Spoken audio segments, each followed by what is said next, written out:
Hey, what's up, YouTube? Um, I haven't been on in a while. I've been really busy.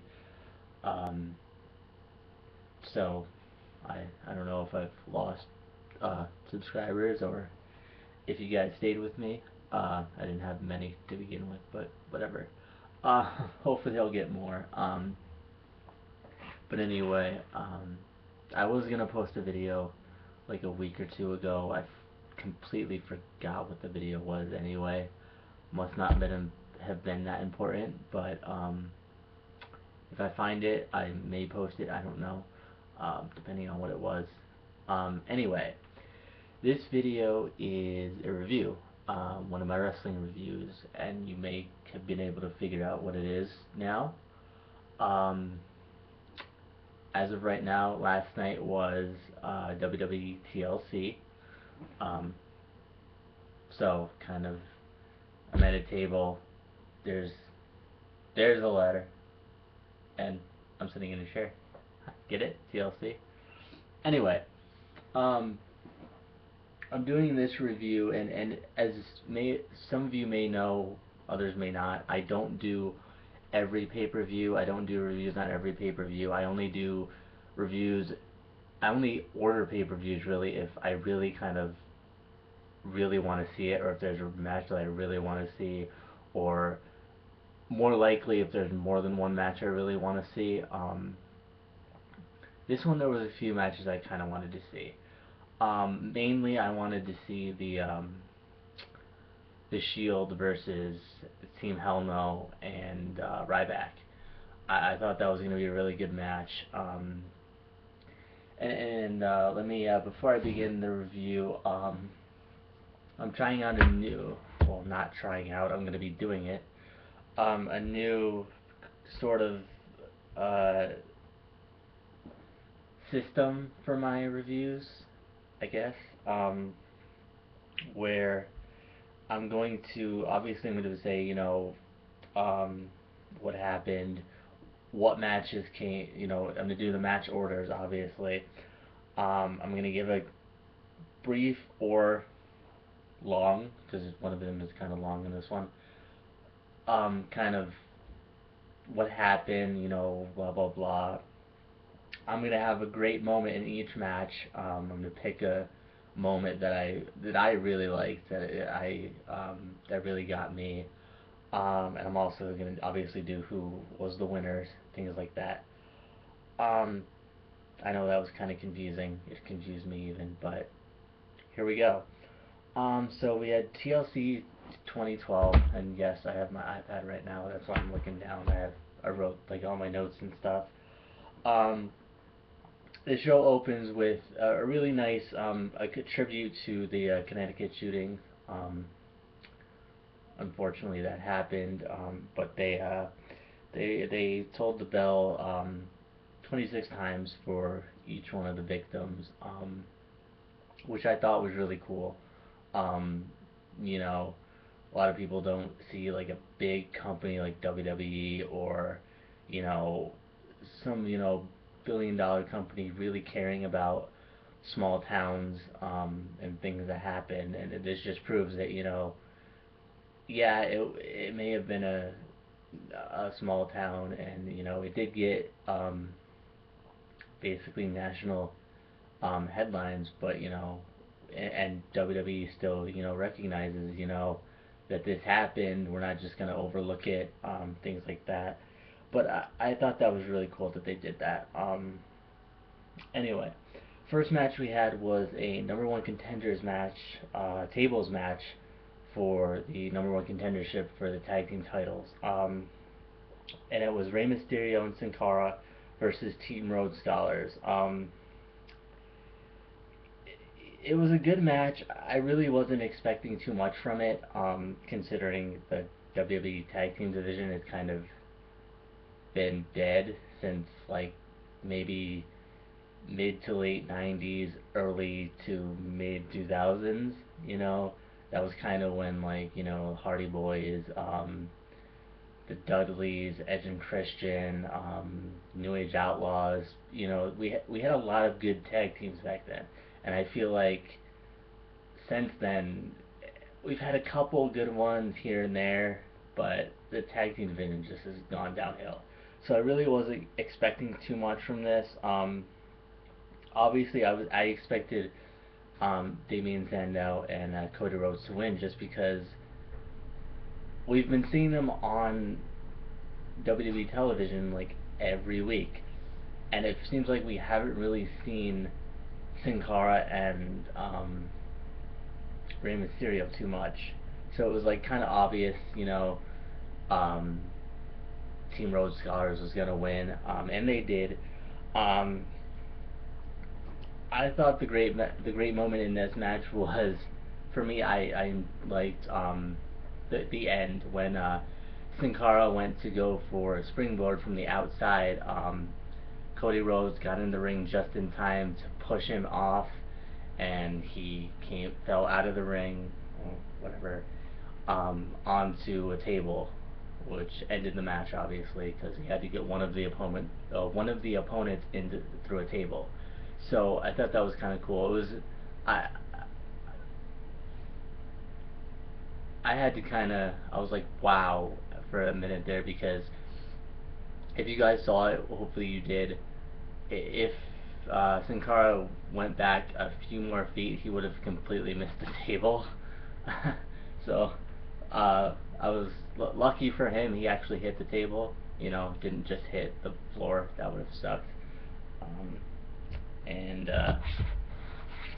he probably wouldn't have been getting up for a while. But anyway, that was a pretty good match. Obviously, Team Rhodes Scholars wins, and they are now the #1 contenders for the tag team titles that no one cares about.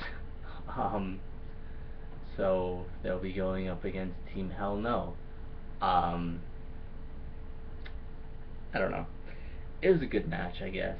The next match was for the United States title, and it was Antonio Cesaro versus R-Truth. I kind of figured in this match too that Antonio Cesaro was gonna win. They've just hyped him up so much, and they're building on his heel, against the United States, about how we're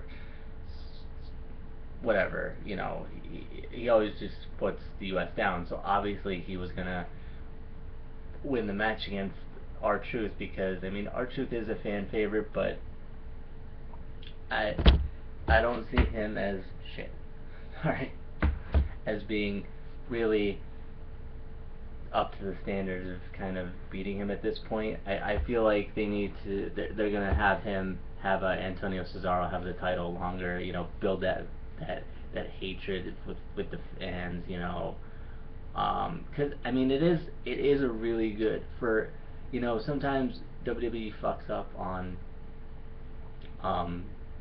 their storylines. I think this one is good because you have the international superstar who hates the United States as the United States champion. It's kind of like it's a perfect kind of storyline right there. I like it. But again, the great moment in this was the bathroom break I got, because yeah. Anyway, and Antonio Cesaro wins, obviously, and retains the title, obviously. I feel like this could have been. I feel like I would have enjoyed it more if it was a ladder match, TLC, tables, ladders, and chairs, where every match is supposed to be that's what. A little side note here.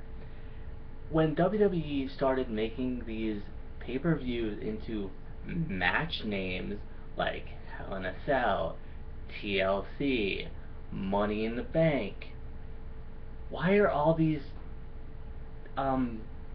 matches not either TLC matches or tables or ladders or chair matches? Same with Hell in a Cell. Not all the matches are in a cell. They should be at Hell in a Cell. same for Money in the Bank. Not all the matches are Money in the Bank matches, or even title matches with a ladder. You know, come on, WWE, you gotta get on that. But then I feel like it would have been so much better as a ladder match. You know,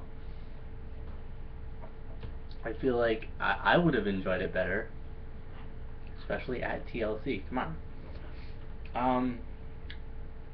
Then we had a special edition Miz TV.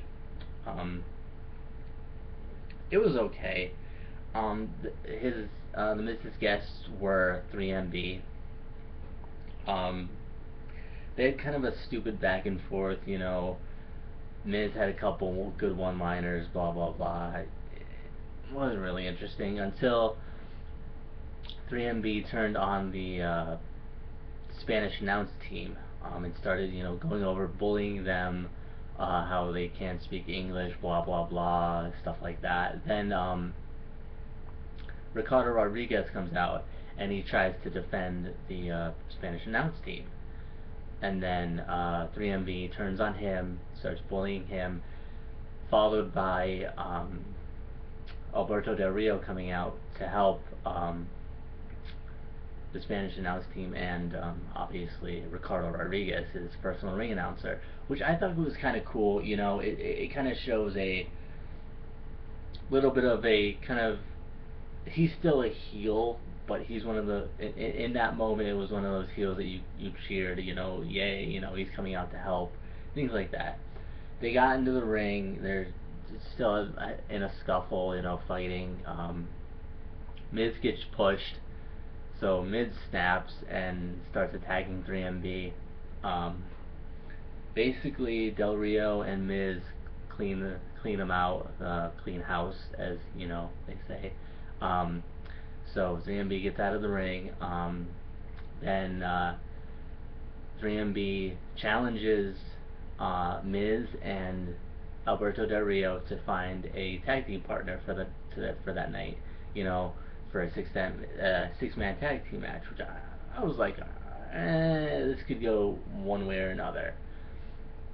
And obviously, Miz said, okay, we'll get somebody from New York, because obviously, you know, they're in Brooklyn, the first show ever in the Barclays Center, which I'll get to that later. Anyway, so you know, that was they were gonna obviously add another match in the show. They accepted the challenge. Anyway, next match was Intercontinental Championship match. It was Kofi Kingston versus Wade Barrett. Again, this one I think should have been a ladder match. I think it would have been so much better as a ladder match. Kofi Kingston is good in ladder matches. Wade Barrett could be good in a ladder match. It would have been so much better. Again, TLC, tables, ladders, and chairs. Where is the table, the ladder, or the chair? You know, all in all, it was a good match, but it did have good back and forth. There was a lot of near falls. I like that. You know, you think, okay, oh, he's about to win, and you know the opponent kicks out. To an extent, I actually expected Barrett to win, because you know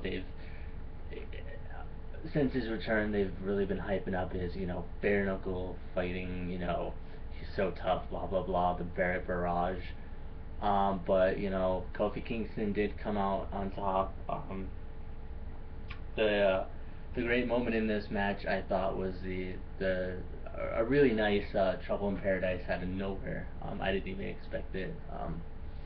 But again, the winner is Kofi Kingston.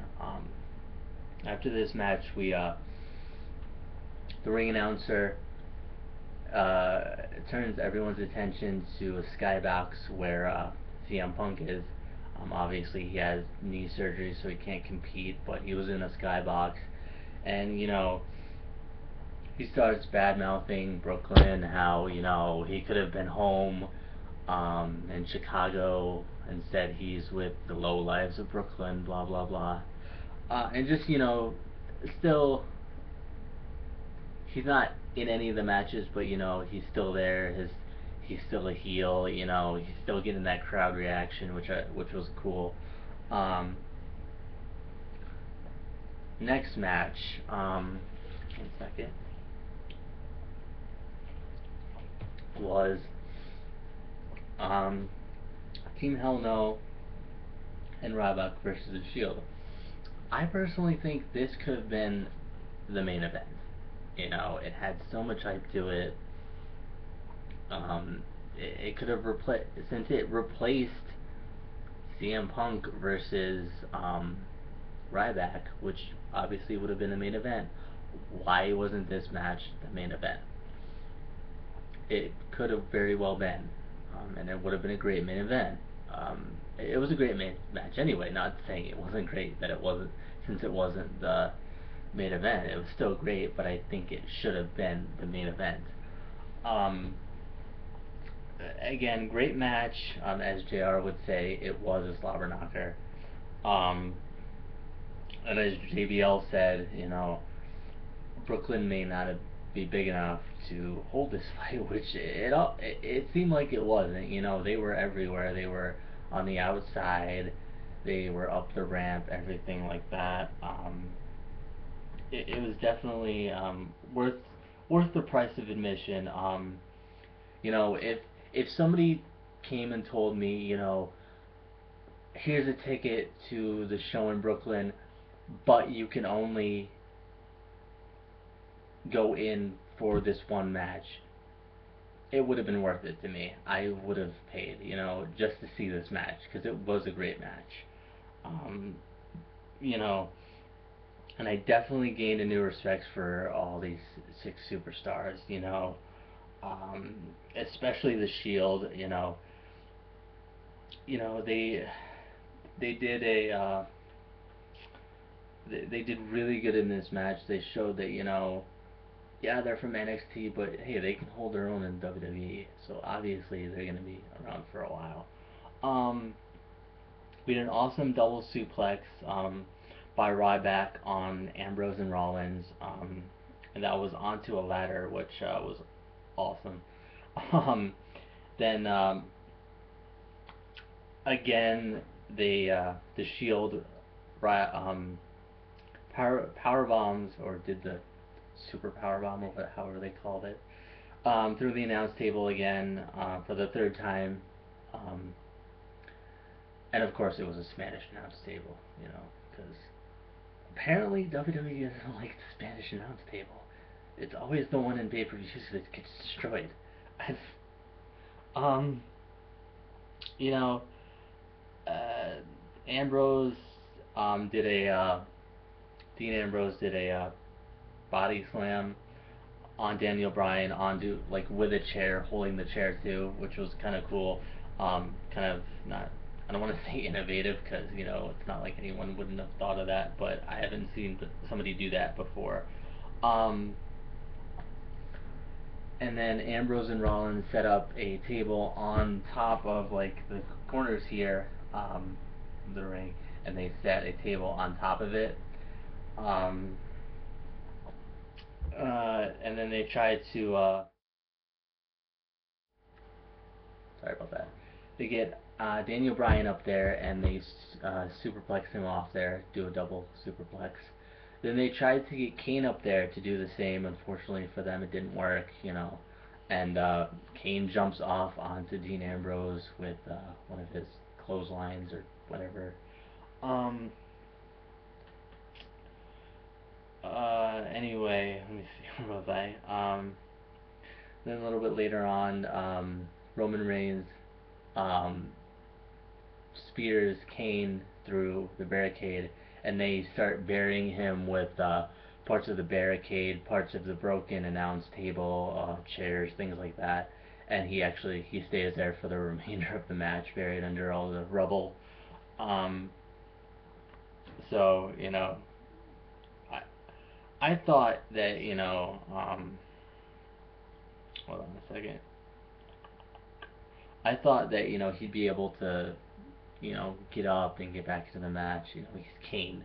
You can't stop Kane. Obviously, a spear through a barricade and being buried by rubble from that is enough to keep him down. I don't know. Then Daniel Bryan, one at a time, gets all three members of the Shield into the no lock. But each time they break it up, which I thought was cool.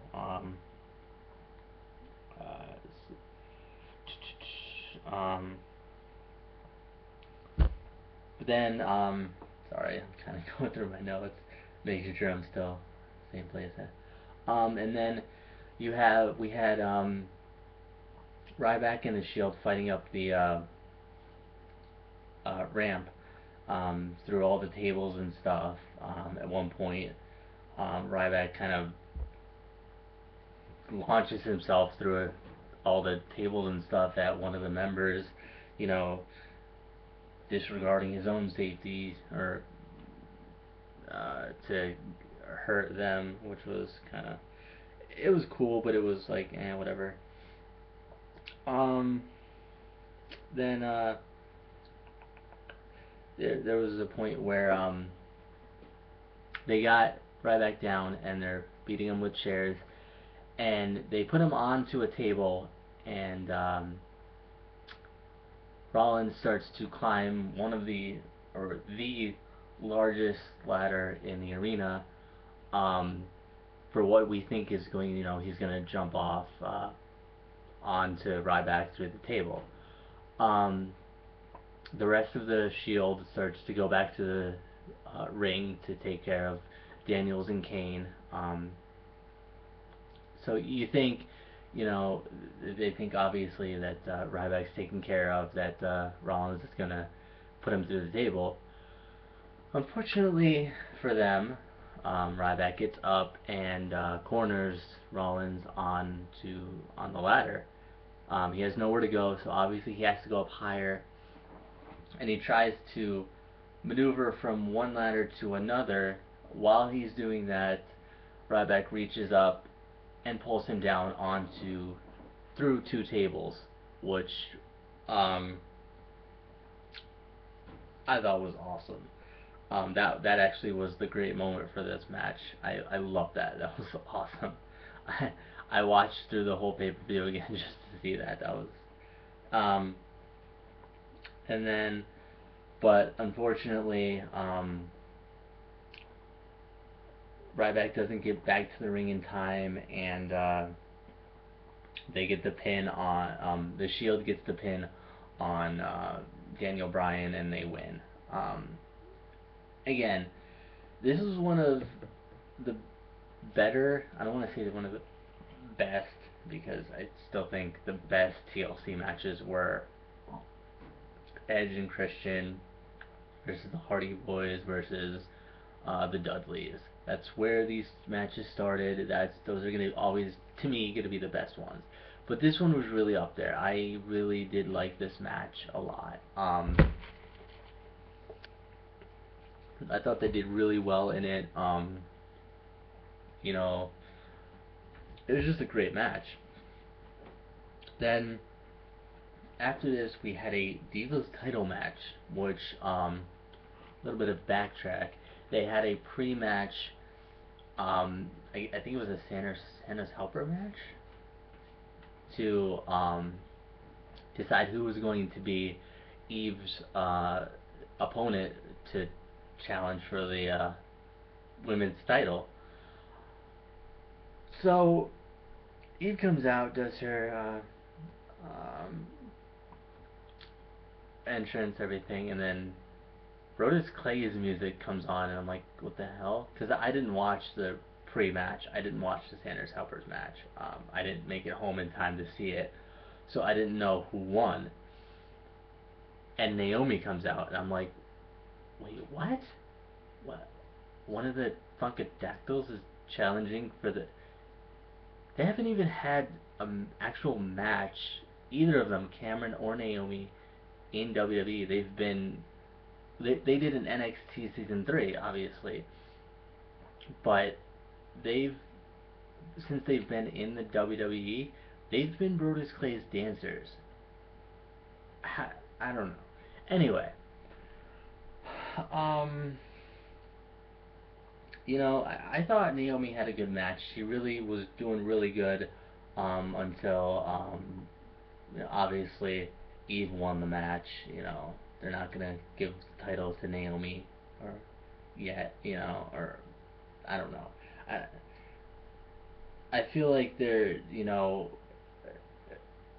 building up Eve so much, and I don't feel like they're building any other superstar up enough to really challenge for the title, and it's stupid. Or did I say superstar? I meant diva. So it's like, okay, Eve's the champion. How about we get somebody in there that can challenge? It's just dumb. The great moment in this match was obviously, or not obviously, honestly, I should say, Naomi's entrance to me. This match did nothing for me. It was just a useless Divas match in a pay-per-view that it could have been better if they built it, right, or if they did something different. It could have been a good Divas match in the pay-per-view. Winner was Eve, obviously. Next match was the World Heavyweight Championship chairs match. It was Big Show versus Sheamus in their feud. It was an alright match. I think it could have been better if Cena and Ziggler's match was first. That way, we could have seen who won the Money in the Bank match, because obviously Dolph Ziggler's briefcase was put up for grabs, so Cena could have won it and taken away, or Ziggler could have retained it, and that way, whoever the winner of the World Heavyweight Championship match was, if they were beaten down enough, either Cena or Ziggler, whoever won, could have come down and cashed it in. I think that would have been a great for the show. Ziggler's had it long enough, and isn't it like only a year he gets to keep it anyway? So I think if they did it that way, it would have been better. Um, um, there were two great moments in this match for me. One of them was Sheamus hitting Big Show with white noise through a setup table, which was awesome. We actually saw two superstars at TLC being one was I think it was Dean Ambrose was chokeslammed through a setup chair by Kane, which looked painful to me, which was awesome. Forgot to put that point in that match. And then obviously Sheamus doing white noise onto Big Show through the setup table. Then the second great moment on this was Big Show brought out a giant steel chair, like a Big Show sized steel chair, and hit Sheamus with it, winning the match. He got the pin and retained the World Heavyweight title. But I mean, that chair was huge. um, it was awesome. The next match was the six-man tag team match, 3MB and versus Alberto Del Rio and The Miz and their chosen partner, who turned out to be, can anyone guess? Anybody? It was the Brooklyn Brawler. Yes, the Brooklyn Brawler is still alive. I mean, it was cool. It was good to see the Brooklyn Brawler in Brooklyn. It fit.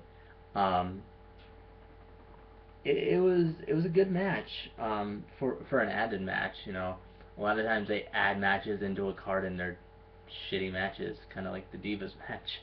Um, but it was cool, and it was kind of different seeing Del Rio in more of a, not so much a heel, but still being a heel, but supporting, like being in a good guy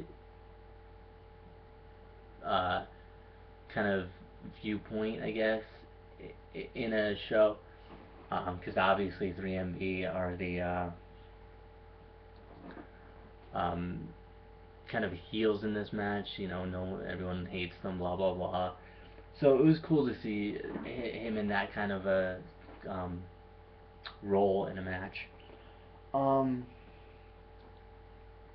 the great moment in this match was Brooklyn Brawler doing putting Jinder Mahal in a Boston Crab, or as we may call it for last night, the Brooklyn Crab, um, for the submission win, which was cool that they let him win in Brooklyn. That was cool. Winners were obviously Miz, Alberto Del Rio, and the Brooklyn Brawler. The next match and the last match, which, as I said, should have been earlier than the anyway, was the ladder match for the World Heavyweight Championship Money in the Bank contract. Dolph Ziggler versus Cena. It was really kind of it was an uninteresting match to me. It's a useless feud. Cena doesn't need another a title reign. Yes, he's never been a World Heavyweight Championship, but the World Heavyweight Championship is more a SmackDown title. Cena is a Raw superstar. He's never gonna be a SmackDown superstar. He's a Raw superstar, and it shows every single time we have the drafts. He's drafted to Raw. He is a Raw superstar, so it wouldn't work having him be the World Heavyweight Championship unless you switched the titles, which wouldn't work either. The World Heavyweight Championship wouldn't work on Raw, and even though they're not really separated as much anymore, the brands aren't. They are, but they aren't. I don't know, but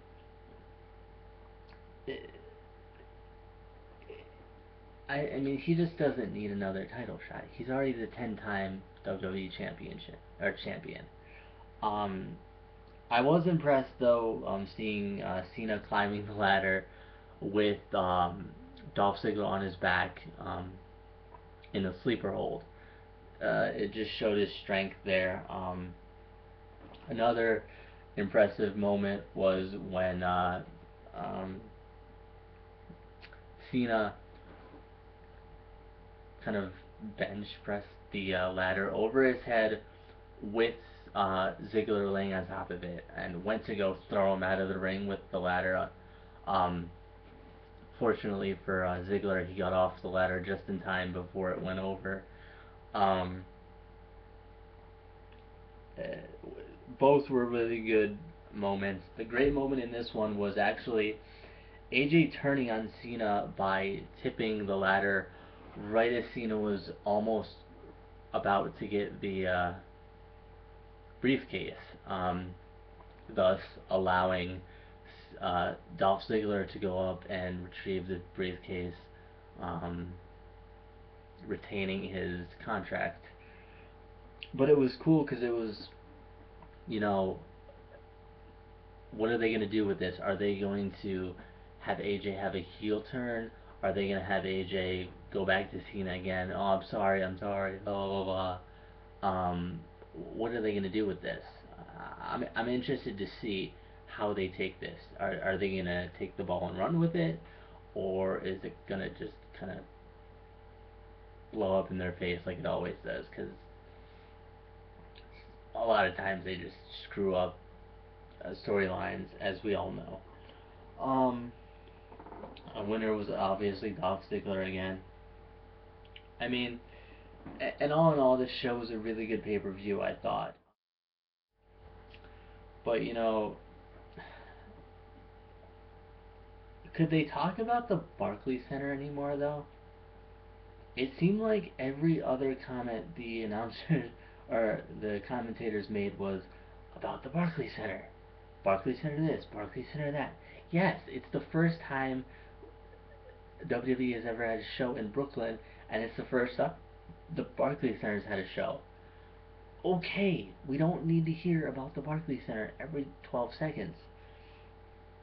I mean, not to mention talking constantly about the past. Oh, you know, Edge's match back at this TLC, blah blah blah about this TLC, blah blah blah back at this, blah blah blah.